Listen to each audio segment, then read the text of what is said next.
All right, hey, what's up everybody? Landon with LMR.com. Today we're checking out the J&L oil separator for the 2024 and newer 5-liter Mustang. So this is going to be applicable for the Mustang GTs and the Dark Horse trim levels. Currently, J&L offers the passenger side oil separator that mounts near the driver's side strut tower. Why an oil separator is needed? Well, all modern vehicles, they use a system called PCV, which stands for Positive Crankcase Ventilation System. As the combustion strokes are happening, pressure builds up on the top of the piston. That pressure works its way down into the crankcase, thus causing pressure. To help vent that pressure, auto manufacturers use fittings in the valve covers, route that pressure back to the intake manifold or to like inlet elbows or something like that on the cold air intake systems. With that pressure comes oil vapor. Over time, that oil vapor will collect in your intake manifold, to collect on top of your intake valves. Yes, the Gen 4 Coyote is still port injected, so that port injection will still clean the tops of the valve somewhat, but over time those deposits will still form. So to prevent that, we install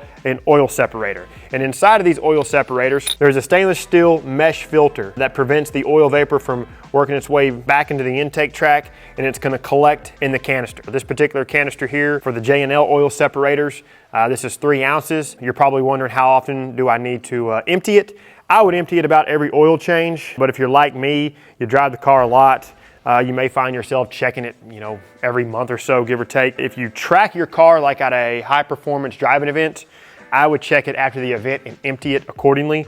And then the way you clean it, if you wanted to wipe it out, I've always used a mild solvent, and the one I've always defaulted to is a solvent meant to clean like mass air meters and electrical components. It's just strong enough to cut through the oil residue, but it won't damage the anodized finish. Which the one we're installing today, this is the clear anodized version. J&L also offers this in a black anodized version. Like I said, this mounts on the driver's side with the included bracket and hardware.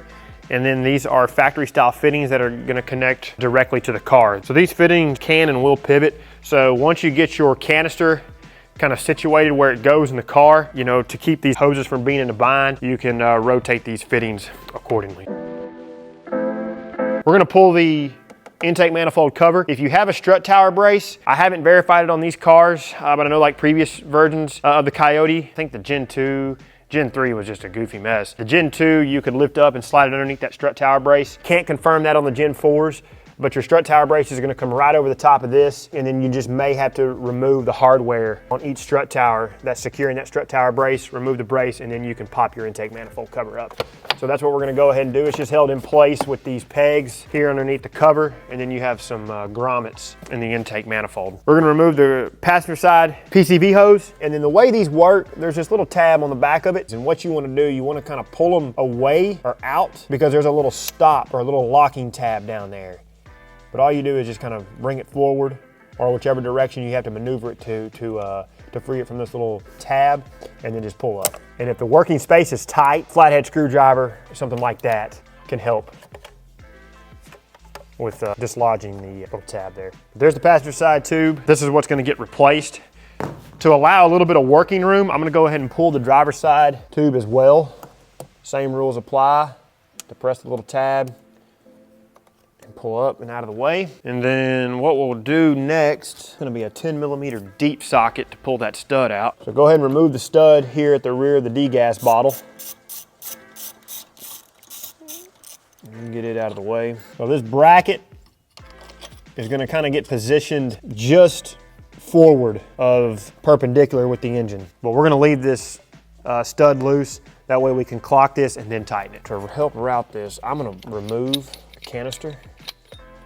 That way we don't get a whole bunch of stuff banging around. So both of these hoses are gonna get routed underneath this heater hose. You'll guide the longer hose through first, because this is what's gonna go to the valve cover, and then the shorter hose can kind of come behind it. Underneath the heater hose, we'll go underneath this vacuum hose, swing your lid around to the bracket. Remember I was telling you these can pivot. You can clock these. Go ahead and clock it, connect it.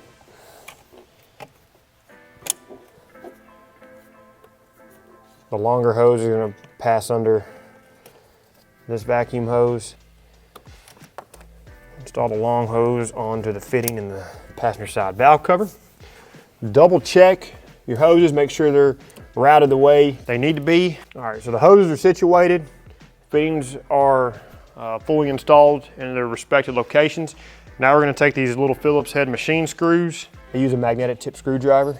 We'll align the holes in the bracket with the lid, loosely install the first one. We'll come back with the second one. Oh, these are stainless screws, so the magnetic tip doesn't matter. Just don't drop this in your engine bay. Snug these down. And by the looks of it, we'll reinstall our canister, which this is knurled here at the bottom of the base of the canister. So that's gonna allow some good grip here when you go to loosen it and tighten it. This seals via O-ring. You don't have to crank down on these at all. Once it makes contact, a little bit further, that's all you need. And then we'll just fully tighten the stud here. And by the looks of it, this bracket is straight across. It is perfectly perpendicular with this engine. You don't have to go too crazy tight on that, just snug it down. We will reinstall the driver's side PCV hose. We'll have to probably route this, whichever way makes it sit the best. So yeah, we'll go underneath both hoses because once we push this down, yeah, I like that. Sweet. And just give your connections one final push, make sure everything is good to go, and then you can reinstall your intake manifold cover. And if you had a strut tower brace, you can reinstall your strut tower brace. All right, everybody, so wrapping things up here, an oil separator is always a good first mod. So if you just picked up an S650 Mustang, whether it be GT or Dark Horse, definitely get you an oil separator. Again, the J&L is available in the clear anodized or the black anodized, and they'll fit. The Gen 4 Coyote comes in either the GT or the Dark Horse, and this is for naturally aspirated applications. So as always, if you have any questions, drop us a comment. We love helping you out. And if you find value in what we do, subscribe to the YouTube channel, like the video, turn on notifications, and then till we see you in the next one, for all things S650, keep it right here with the real enthusiasts, LMR.com.